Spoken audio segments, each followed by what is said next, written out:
Hi everybody, this is Mike Yanessa with another episode of Car Stories here on PCTV. I'm in the showroom at Wheels of Motion, my company at 525 East High Street in Pottstown. And you can see in the shop, we got a couple Chevelles in the window. They're my cars. We didn't have anything for sale for a while, but now we do. And what we have coming in, it'll be in here, I would hope within the next week, is a 1955 Chevy, black and white, crate motor, 4-speed, nice car. Chrome's nice, interior's nice, body and paint is really nice. It was a frame up about 20 years ago, but it's just one of those cars that the gentleman cared for and spent money on, and it's really clean. We're asking $59,000 for that. Black and white 55 Chevy, 2-door sedan. You can't get too much nicer for a driver. Power steering, power brakes, no air. So if you know anyone looking for a 55, stop in about a week or give me a call, and we'll see if that one's for you. The only other thing we have for sale right now is an old, it's a 2004 Hummer H2.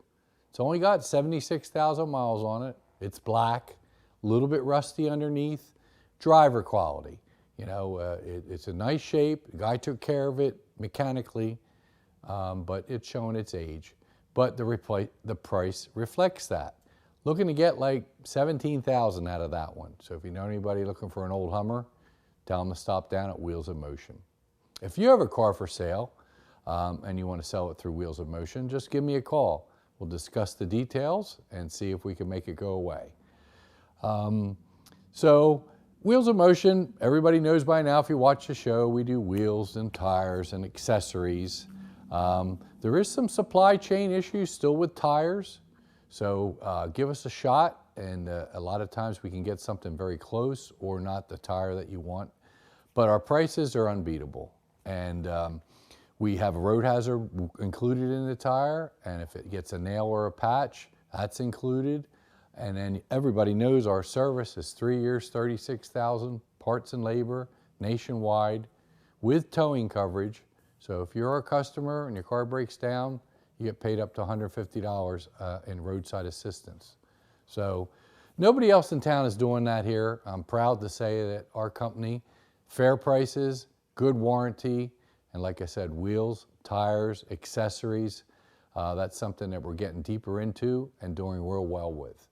So if you need anything like that for your car or truck, stop in, see Nick or me, and we'll try to fix you up. So the car's in the showroom. This beauty here came all the way from Indiana. It was sitting in a garage. The son moved away and left it at the father's house. And I found it in one of my books I read advertised. And the customer kind of believed maybe it was, or the seller believed it wasn't a real SS, but it is a real SS. So he said, my son had the motor rebuilt. He spent $13,000 on the motor, the clutch. And I said, oh, good, over the phone. I said, oh, good, do you have any receipts? Oh, I don't know where they're at. I said, well, look, can you hold the car for me? I'm all the way in Pennsylvania, but I'm really interested. So Kelly and I loaded up the truck and trailer, drove to Indiana, get out, and the guy jokingly says, hey, I found the paperwork. He goes, but they messed up when they wrote it up. They wrote $496 instead of $396. Well, no, it's a $496 Summit crate motor, like 460 horse, 400 foot-pounds of torque, fresh, has no miles on it. But the car was ratty, interior was dirty, mice, didn't run real well. So I brought it home, cleaned it up, tuned it up, new gas tank, fuel pump, carburetor, wheels, tires, brakes, and it's roadworthy, bearable, barely. Like the wipers still don't work, the horn doesn't work, so it still needs some things paid attention to.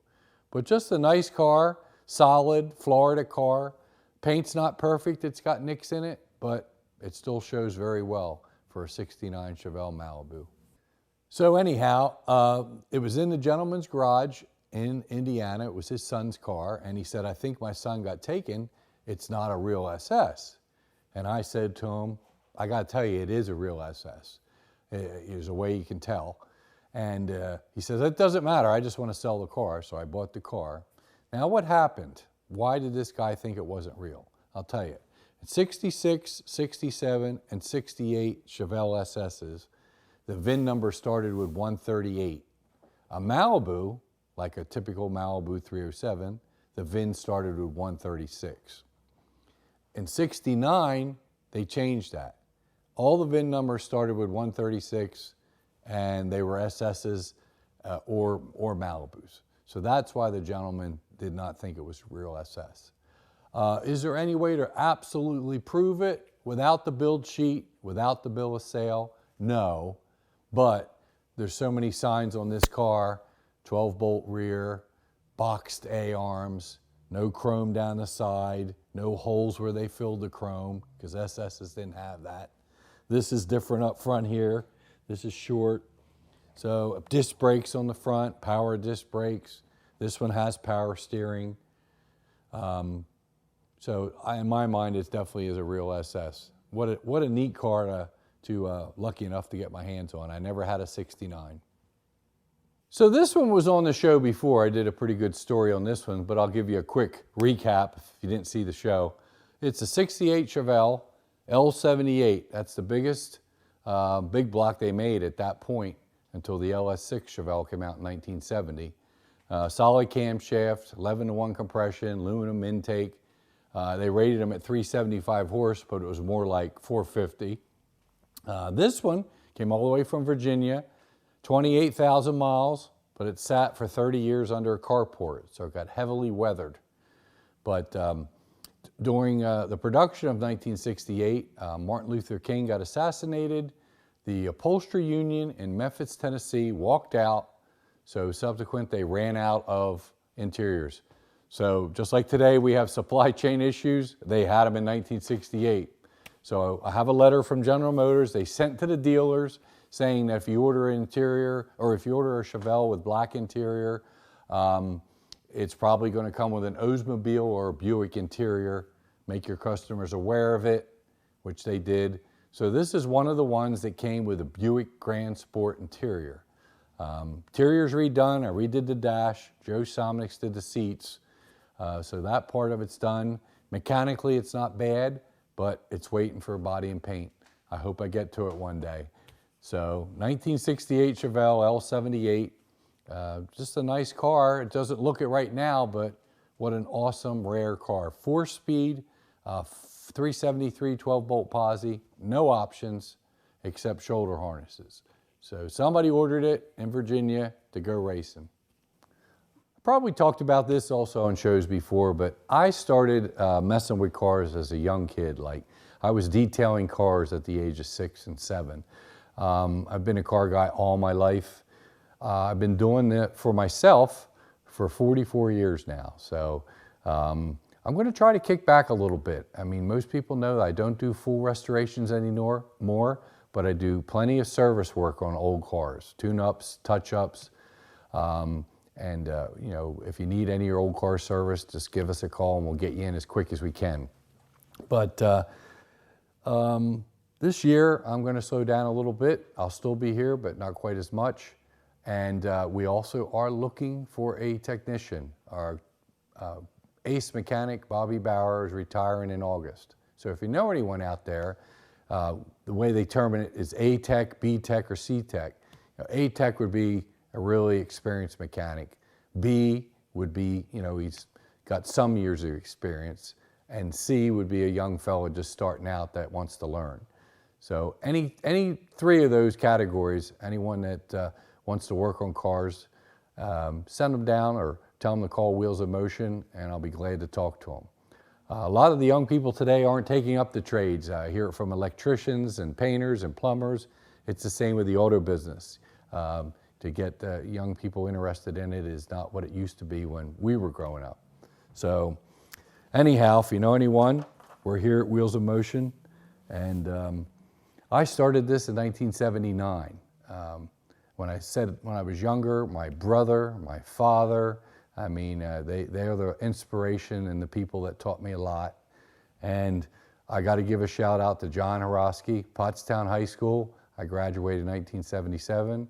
John was an amazing man, teacher, mechanic, and he taught me a lot. So right here in Pottstown, right? So anyhow, that's enough of that. We got plenty of cars in the back to talk about, so let's go in the back and see what's going on. So anyway, we're out in the shop now, and we have this great 68 Cadillac convertible. Also has a story. When I was a kid, my dad was crazy about 68 Cadillacs. I was crazy about 68 Camaros. So together, we would buy Cadillacs, Camaros, part them out, fix them up, sell them. Only had 2 convertibles, and this is one of them. And I bought the car in '87. He did the body work and the interior and the top. I painted it Easter of '88. I can remember it. Kids were looking through the window as I was painting it. Okay. Black, red leather interior, white top, red pinstripe, wide white walls, wire wheels. I mean, it popped. And my dad thought he was, you know, a big shot with a cigar, cruising around Pottstown. So, of course, I lost my dad many years ago. I drove the car for a few years. Some things happened, some rust came back, exhaust leak, wasn't running right. So I took it apart probably 10 years ago now at Jefferson Avenue when we were there, so over 10 years. And then life got in the way, Big Red got crashed, so I never got back on it. Well, now I'm back on it, and I'm staying on it. What I did to the firewall, if you see that, that's not original. I eliminated the troublesome, primitive climate control that Cadillac used in '68. And it made it simple. Over where those 2 nipples are out from the heater, that is just a street rod heater from like Summit, just a little box heater with 3 speeds. That's under the dash, simple. Got rid of all the vacuum hoses, all the ducting, all the doors. It was very, very complicated system that never did work right. So that's what I focused on. And if you're doing an original car, you probably shouldn't do that, but being this is my car, I'm doing it, you know, for me, it's a little bit modified anyhow. It's not gonna be, you know, all stock. That was the smart thing to do, just get the heat and defrost, make it easy. So rebuilt the front suspension, new control arm bushings, new ball joints. I did chop a coil out of the spring. I hope it sits good because I want it a little bit lower. Anyway, in doing that, cleaned up the frame, did a paint job, nothing show, nothing like Big Red, just painted it up. And I noticed something. This is wrinkled here. That's wrinkled there, okay? And if my dad, when I took it apart, he had a stack of shims under the bumper. Well, now I know why. This whole frame is bent right here. Back when we did the car in '88, he had trouble with the hood gap, the fender gap on this side. And we couldn't figure it out, I couldn't figure it out. This side was okay. Well, again, many years later, we find the answer that this whole frame was pushed back, making the fender and everything else out of whack on this side of the car. So rebuilt this suspension. I have to do this side yet, and then we're gonna put it over on the frame machine, and Jeff's gonna pull that back out for me and get it where it should be. So hope to have it painted by, you know, late summer, and I could spend all winter putting it back together. So you gotta see the engine, that's next. Come on. So here is the motor for the Cadillac. In Cadillac history in 1968, 69 was peak horsepower. They continued with this as a 472, first year for it. 67's at a 429. This was the 472. They kept it all the way up into the mid-70s, but by then it had no horsepower. This motor had 375 horsepower, probably underrated, and 500 foot-pounds of torque. I mean, this car would smoke the rear tires just like any hot rod out there. When my dad wasn't watching, I used to try that. And anyway, we pulled the motor out, took it apart. One of the reasons it wasn't running good, the camshaft was wiped. So new camshaft, rebuilt the engine, new gaskets, water pump, mocked it all up so it's ready to go in, replaced the points with electronic ignition, rebuilt the carburetor, and check these out, headers, unbelievable. You just have to look around for stuff. A lot of times you get lucky, and I got lucky on them. They were like $160 on the internet. Stainless steel, and they're beautiful. So far, we haven't started it up yet. Hope they don't leak, but they look good, they fit good, and they are much better than the stock manifolds. I didn't have to clean up those old rusty manifolds. So the transmission's sitting over there rebuilt. So once I get this front end wrapped up, the motor goes in, and we'll be moving along faster on that Cadillac convertible. So, you know, besides hot rods and all these fun projects here at Wheels of Motion, we do collision work. Rust work is a big thing. People come in all the time with new cars that are rusty, and we can't help them. Most body shops won't help them because one of the costs, and we found that on especially truck bedsides, if you try patching them, they'll come back. So the only right way to do a bedside is to replace the whole bedside with a new GM panel. And that's what this one is here doing. This is a bedside off of a 2007 Chevy truck. You can see the rot, inner and outer, on both sides. Truck has fairly low mileage. It's well taken care of, but you know, it is, what would that be, 16 years. It's a long time in Pennsylvania roads. And with the cost of a new truck, if the guy spends some money, this is probably a $4,000 job, I'm guessing. Might be a little bit more. But he'll have a nice truck that's not rusty. Hopefully he'll get another 16 years out of it. So we took this one off. Of course, some of the bolts were broken, so we had to drill and tap them out. And it's sitting here waiting for Jeff to come over and put some new bedsides on it. Then we'll paint it, put it back on, and it'll be good to go. This is one of my favorites. I painted this about 4 years ago. Remember earlier I told you about John Hiroshki, my shop teacher in auto shop? Well, one of my best friends in shop was Smokey Fegley. And actually he did a set of cylinder heads on my car when we were in shop for my first car, my Caprice. And he's been doing cylinder heads for, I don't know, 45 years. So a lot of people know him from Doug Myers down in Swanksville. He does cylinder heads. He did a lot of the body work, and this car was done so cool, old school, because Smokey's meticulous, he's very plain, and it just came out so well. But he's getting it ready to cruise in. Joe Somnick's got the seat, he's reupholstering the seat for him, and he's getting it ready for cruising for a nice summer. Pottstown had its first cruise night last night. It turned out very well. There was a lot of cars there. So the next one is the first Saturday of June. So if you have a classic car, get it out and see you out in Pottstown at cruise night. So yeah, over the past, I'd say 6 weeks, we've been really busy with the classic car service. A lot of them came in, a lot of them left. We just had a 40 Plymouth pickup truck, red and black, beautiful. I mean, asked a lot of Mopar guys about the 40 Plymouth. They'll say, no, they made a Dodge. No, this was a Plymouth. They made them 2 years. This one's ready to go. 57 Bel Air, two-door hardtop. Nice car. I mean, there's nothing to say about it. The paint's beautiful, Continental kit, but it didn't have power steering or power brakes. So we put power brakes and power steering on it, tuned it up, and this one's ready to go. So hopefully he'll pick it up tomorrow, Wednesday, and he'll be out cruising because I think it's supposed to be decent the rest of this week. So this one here, if you're an old viewer of the show, you have to remember this one. This Rambler Scrambler came to me a long time ago as a Hulk, just the body with a rear in it. Missing the front end, the motor was out of it. Many, many hours and years working on this car to get it back to look like this. It's been done for about 4 years. This summer he took a first at the AMC Nationals. I believe there were 16 cars there, so that's pretty good. It's not every nut and bolt original, but it's supposed to be like a hot rod.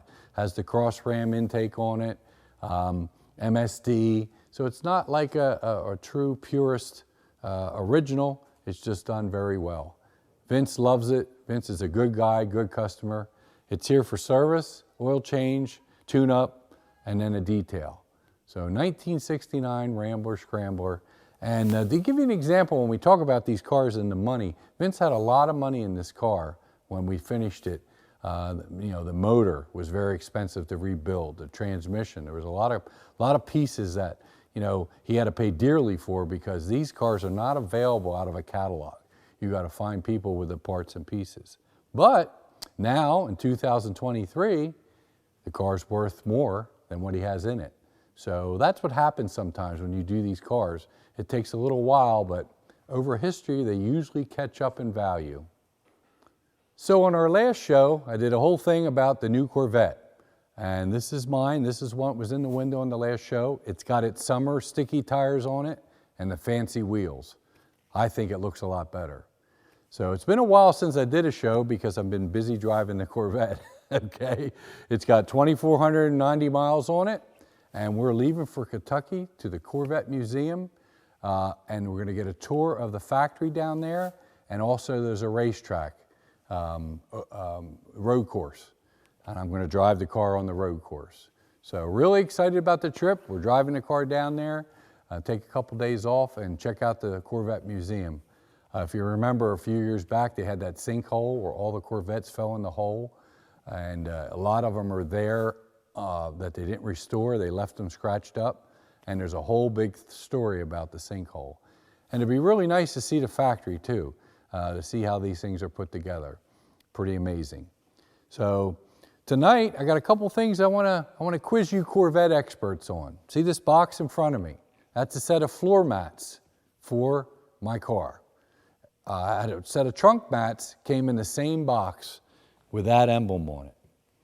And I find it amazing that a lot of guys, even myself, before I got into these things, don't know what that is. On the box, there's a sticker of it, and the image of it is in the stripe of my hood on this car. If you can see it, it's like a hologram. So here's the story. You know who the Punisher is. Very similar. In 2002, over in Europe, the Corvettes were getting beat by every car. And one of the mechanics with a spray can and maybe a silhouette or something drew the Punisher, which is the skull with the teeth from Marvel Comics. He's kind of a good bad guy. And they won the race. So ever since that, they used to put the Punisher on the side of their cars, like 2003.